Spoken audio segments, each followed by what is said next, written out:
major breakthrough. The ongoing investigation on the murder of journalist Mr.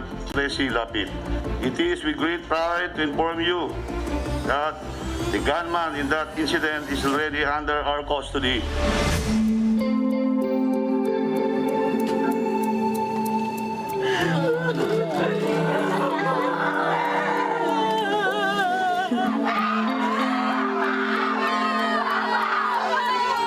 Naglabas tayo ng reward noon at sinabi nga natin na baka pwedeng sumurrender ka na. No? Dahil siyempre, pagkatapos ito, baka ikaw naman ang hantingin.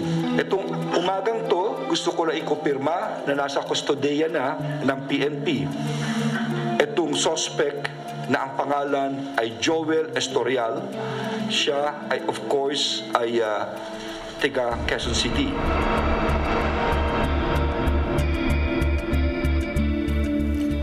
From the nation's capital, all sides, all the time, I'm Robbie Alampay. And I'm Gretchen Ho. The big story tonight.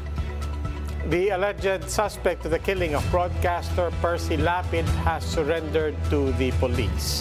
When asked who was the mastermind, the gunman said that the order came from someone from the New Bilibid prison. Brian Castillo with the big story. More than a week after the NCRPO released wanted posters of an identified suspect behind the killing of veteran broadcaster Percy Lapid, the alleged gunman behind the fatal shooting has surrendered to authorities and is now in police custody.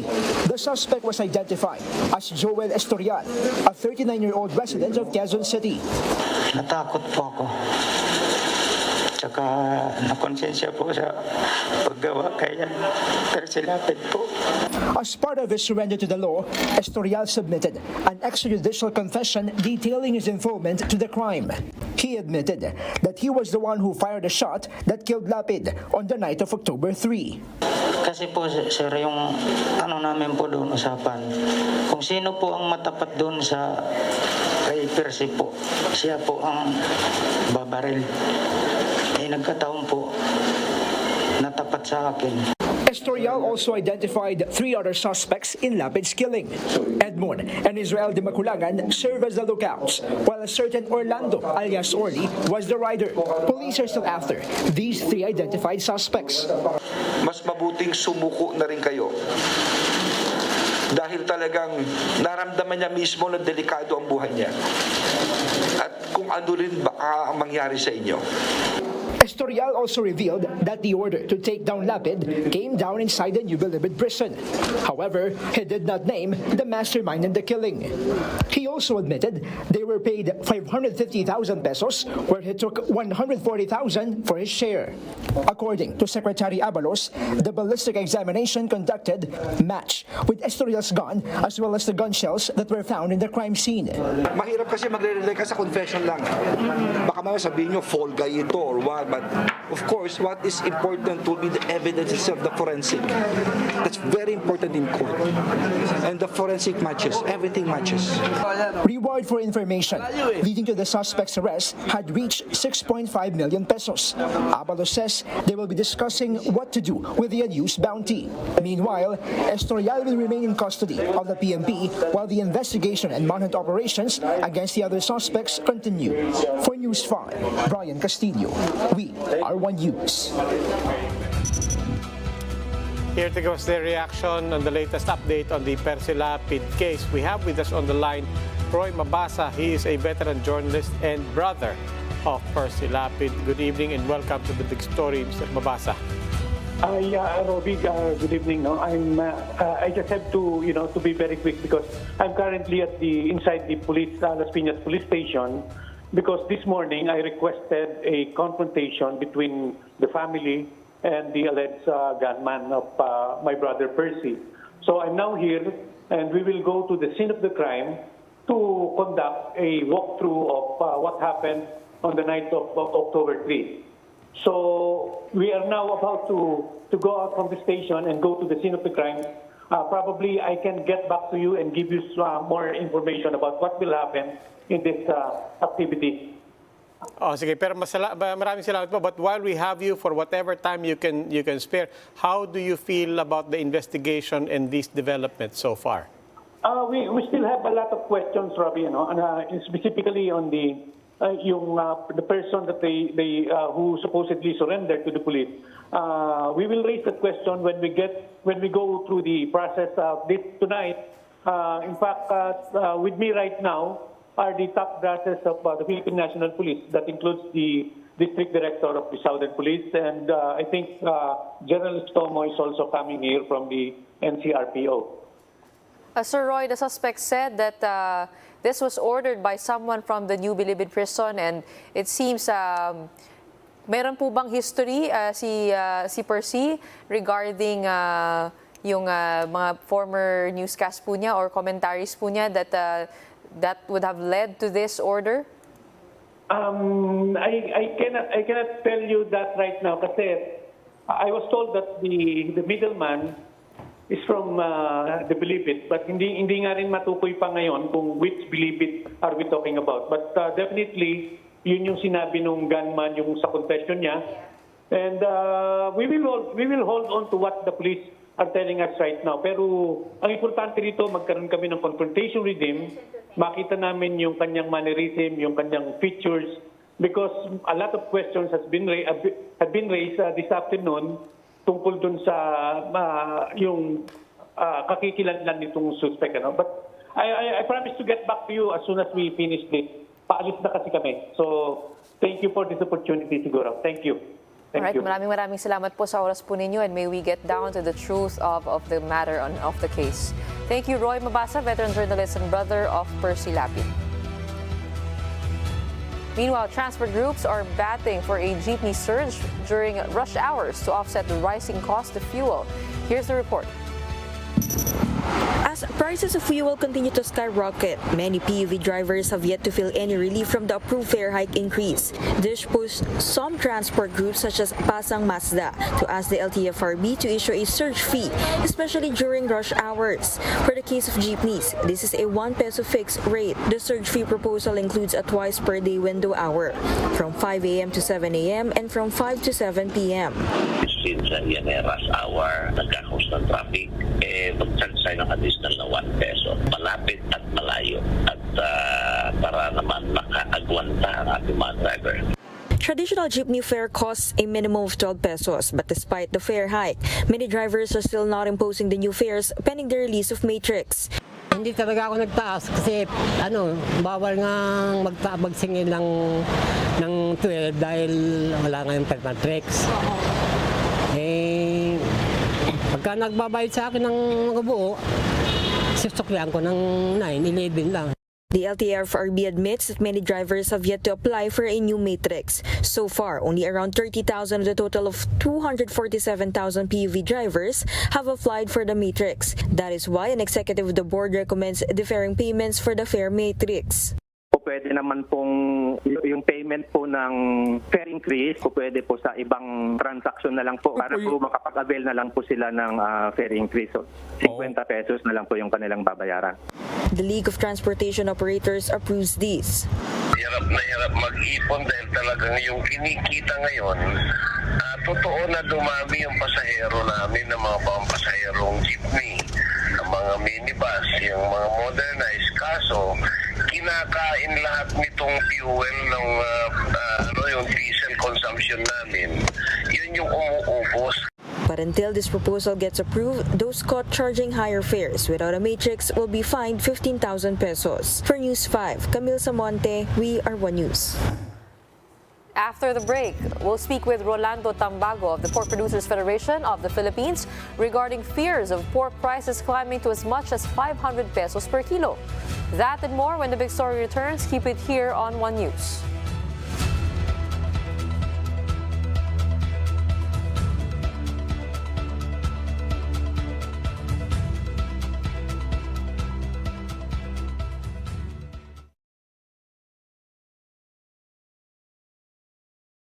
Uber is electrifying its ride-hailing fleet fastest in the City of London.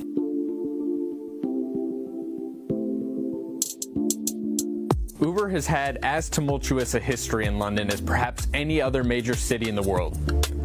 In 2019, London's transport regulator revoked Uber's license to operate in the city for the second time in just over 2 years. Mayor Sadiq Khan said Uber had exhibited a, quote, pattern of failure with respect to conducting background checks and verifying the identity of drivers. Uber's efforts to get its drivers to switch to electric vehicles has been crucial to the company transforming from a problem for the city to a potential problem solver. Sadiq Khan has been one of the world's most aggressive mayors in terms of policies to reduce road congestion and pollution. London charges drivers daily to use the city's most congested roads, and drivers have to pay extra if they're behind the wheel of older, higher-emitting cars. Electric vehicles are exempt from these charges, which has helped tip the scales in favor of EVs. Uber has done its part to further boost the economics of driving an EV in the city. In 2018, the company started what it called a Clean Air Fund. Riders paid 15 pence per mile into savings accounts for each driver. Drivers can only put this money in these accounts to use toward buying or renting an EV. As of February, there was about £148 million in these accounts. And to sweeten the deal, Uber has arranged discounts on EVs from Hyundai, Kia, and Nissan. To meet its emissions goals, Uber will need more politicians to follow Khan's lead in taxing or regulating polluting cars off roads. It will need automakers to manufacture more electric vehicles and for supply of used EVs to grow. I'm Craig Trudell, and this is How We Move. For more stories like this, follow us on your favorite platforms. Global superstars BTS will go off on mandatory military service. In a statement, Big Hit Music confirmed the enlistment of the septet, starting with the oldest member, Jin. He is turning 30 on December 4. Jin will begin the process once the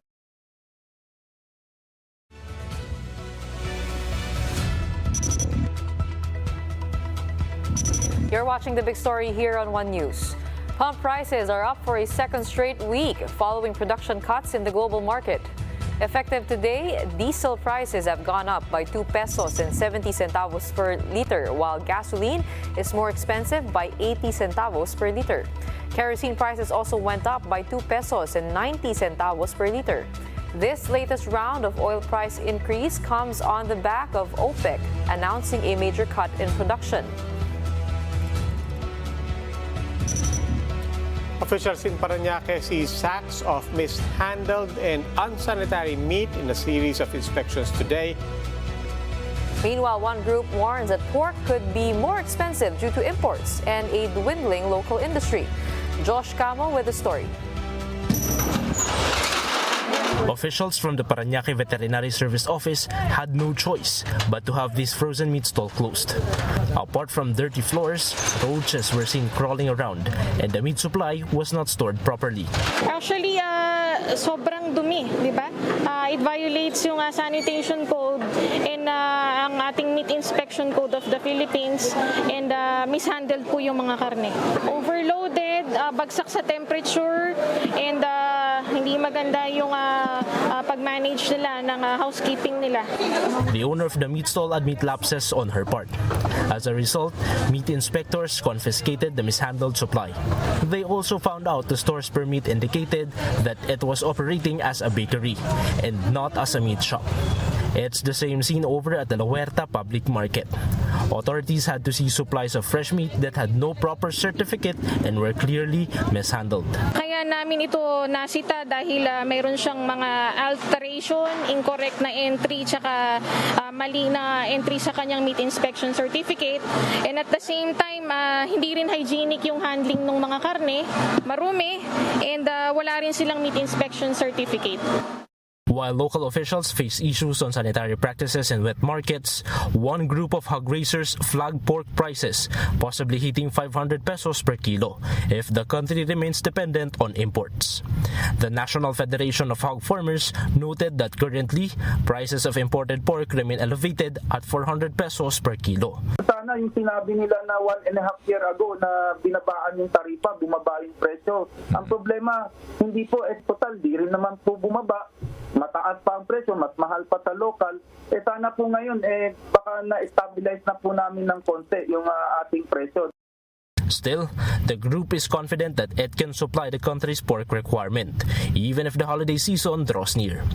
But for now, they are also appealing to the government not to approve the extension on lower tariff rates being sought by meat importers.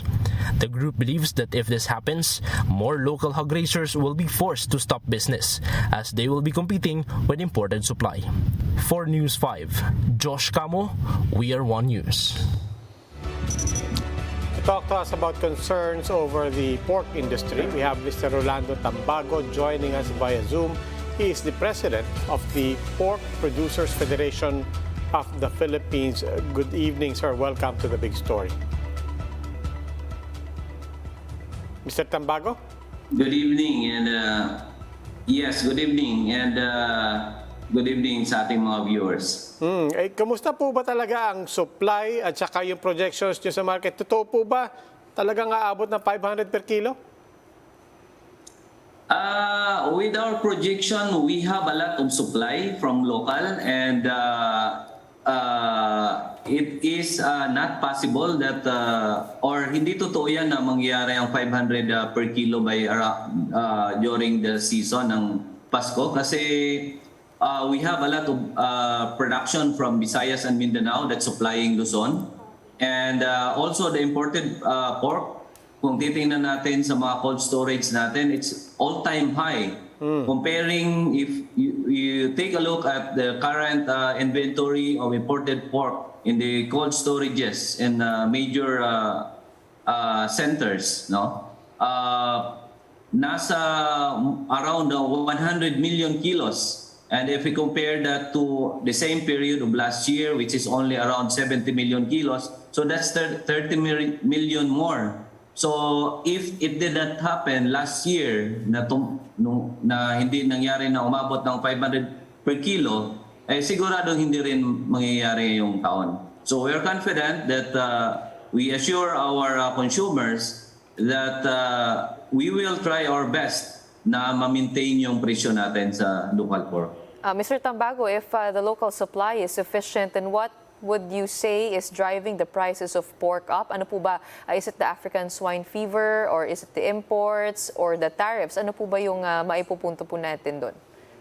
No, currently the price of pork is much lower comparing to previous months. No, that's around 330 pesos per kilo only. That's an average for all the pork. But kung titingnan natin yung kasim, nasa mga average of 300 per kilo, while the liempo is 360 per kilo. So that's much lower than the 400 before. So even though tumataas yung production cost natin dahil sa mga impact ng Ukraine and Russian conflict, yung pagtaas ng dollar exchange dahil nag-i-import din tayo ng mga raw materials and fuel. So we maintain na gusto rin natin na mas mura na makarating doon sa mga consumers natin. Okay. Sir, linawin ko lang po, when you say not sufficient naman ang supply natin, that factors in the importation, or are you saying na kahit walang importation, sufficient ang local supply natin? Kung walang importation, kulang talaga tayo. But kailangan naman talaga natin mag-import. But kailangan lang natin kontrolin yung volume na pagpasok. Kasi the local producers will lose its confidence to produce kung pabigla-bigla ang pagdating ng mga imported pork. At saka napakababa rin ang presyo dahil nga doon sa mga executive orders na inisyo ng previous administration. So, but kung titingnan natin, dahil nga sa ISF, aminado naman tayo na medyo kumunti yung volume natin, but we, the producers, are very much willing to produce. Pwede natin, kayanin natin na kaagad mabalik yung volume na kinakailangan ng demand. But because of yung mga inalaw ng mga importation ng gobyerno at saka napakababa ng tariff, tayo mga farmers, minsan kinokontrol din natin yung pag-produce dahil natatakot tayo baka pagdating ng harvest natin, hindi natin mabinta dahil mas mura yung imported. Okay, sir, nakakita po tayo in the past days reports of mishandled meat. Ano po ba yung kwento doon at bakit po nangyayaring ganito na wala silang sanitary certificate? Yeah, that's based on the news. That's imported pork, no? So based on Department of Agriculture Administrative Order 05 and 06, bawal talaga yan magbenta doon sa mga wet markets dahil wala silang facilities to maintain the temperature of the frozen products. Based on the rules, kailangan, pwede silang magbenta doon, pero kailangan nakalagay sila sa chillers and freezers. So kaya ito yung nangyari ngayon sa Parañaque, that nadi-display lang sila sa ambient temperature, and naturally, dahil frozen na yan for so long sa source country, madaling masira yan. Ang delikado yan sa health ng ating mga consumers. At nakaka-apekto din yan sa local producers kasi ang perception ng mga tao, mga consumers, is pork, baka makasira pa doon sa health nila. So, hindi lang yan sa Parañaque nangyayari dahil nangyayari din yan sa iba-ibang mga merkado. Kaya kailangan tingnan yan ng mga authorities, Department of Agriculture, National Meat Inspection Service, na pagbawalan talaga yung magbinta na hindi nakalagay doon sa mga proper storages or display like freezers and chillers. Okay, Mr. Tambago, maraming salamat po. Rolando Tambago is president of the Pork Producers Federation of the Philippines. And after another break, we'll get to know more the details on the new position of film director Paul Soriano as Creative Communications Advisor to President Marcos. That and more when the big story returns. Keep it here on One News.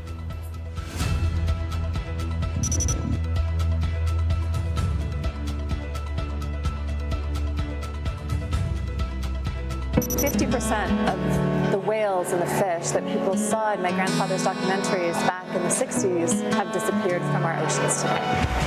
It is very much time for us to focus on rebuilding what we've lost. I'm curious how you view the decline versus some of the tools that we've gotten. Do you think things are getting worse more quickly than they're improving? When we see the progress that we've made in so many other sectors, so you look at Amazon and how that's changed our world, Uber, and yet when it comes to restoring our environment, we are still very much in the Stone Age. I feel that that's changing now. There's a huge interest in the blue economy that will provide great opportunities for investors, for coastal livelihoods, for food security, great opportunities for climate mitigation. If we focus and invest in developing those tools, if we don't, then we'll see the blue economy veer towards exploitation, deep sea mining, overfishing, and that will just accelerate its decline. There's a huge opportunity for scalability, it sounds like. You know, it's not just about philanthropy, it's about in tools that will make that future a better place to be. Brazil's tense presidential contest could have far-reaching effects on climate policy. Incumbent Jair Bolsonaro and former President Luiz Inácio Lula da Silva are headed into a runoff October 30th. During Bolsonaro's tenure, deforestation levels reached a 15-year high. In contrast, during Lula's 2 terms as president, Brazil cut deforestation in the Amazon by over 70%. This time around, he's incorporated environmental issues into his platform to an unprecedented degree, publicly committing to over 20 policies, including carbon pricing, new incentives for sustainable farming, as well as creating a committee to ensure Brazil sticks to its Paris targets. Polls show the runoff tightening, and if Lula wins, he'll achieve a surprising political comeback. But congressional results show that Bolsonaro will retain significant influence, and Lula, he'll face a tough time implementing his agenda. The 2 opposing camps also offer starkly different visions for Latin America's largest hydrocarbon producer, Petrobras. Bolsonaro has proposed privatization, while Lula backs retaining state control with aims to make Brazil self-sufficient in fuels. On the bright side, continued rapid growth of renewable energy is expected, regardless of the election results. Brazil offers excellent wind and solar resources, access to new technologies, and funding opportunities.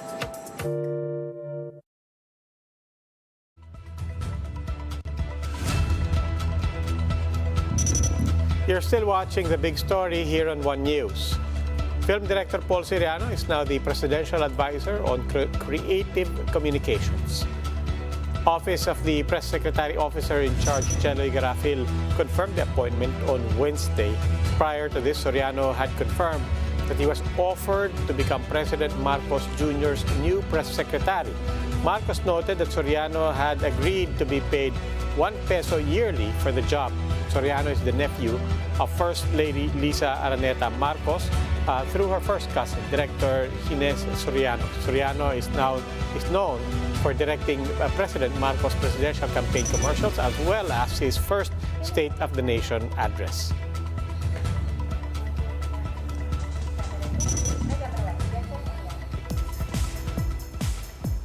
For the big story in showbiz, Hailey Bieber and Selena Gomez broke the internet with their first photo together. Justin Bieber's wife and ex-girlfriend posed for this sweet photo at the Academy Museum Gala in Los Angeles. Photographer Tyrell Hampton posted a photo of the two celebrities on his Instagram account to put the rift rumors to rest. Now, in a podcast, Hailey also clarified that she was not the reason behind Justin and Selena's breakup. Hailey also spoke up about the hate she received following her engagement with Bieber. This was soon followed by a TikTok video of Selena urging her fans to not spread hate or negativity.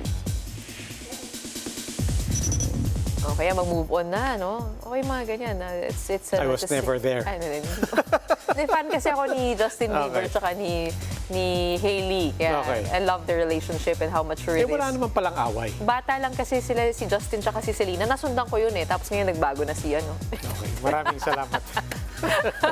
I have been informed. Good vibes on the internet. For a change, di ba? Maganda naman meron tayong mga storya na hindi yung parating nagtotrollan.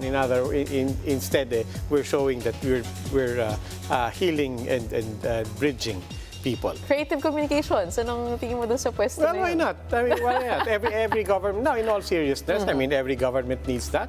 We certainly saw that in the last government. They needed some help in communication. So, all power. Let's see how it performs. Not just the new post, but government. Certainly, we need better communications all around. Information dissemination. I'm actually excited to see what creative means and how it will improve for the whole of government. I mean, we saw Paul Soriano's work in the State of the Nation address. Yeah.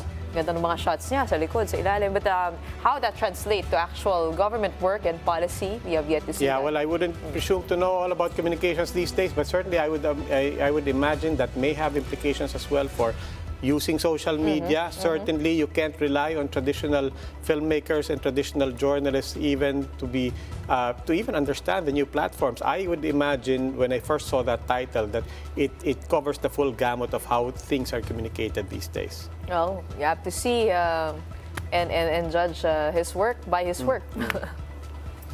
And that's the big story tonight. For more updates, follow News 5, The Philippine Star, and Business World Online. You may also log on to onenews.ph for more in-depth analysis. I'm Robbie Alampay. The big story is also available via Signal Play app. Make a free account now at signalplay.com and stream One News anytime, anywhere. I'm Gretchen Ho. Stay safe, Philippines. We are One News, all sides, all the time.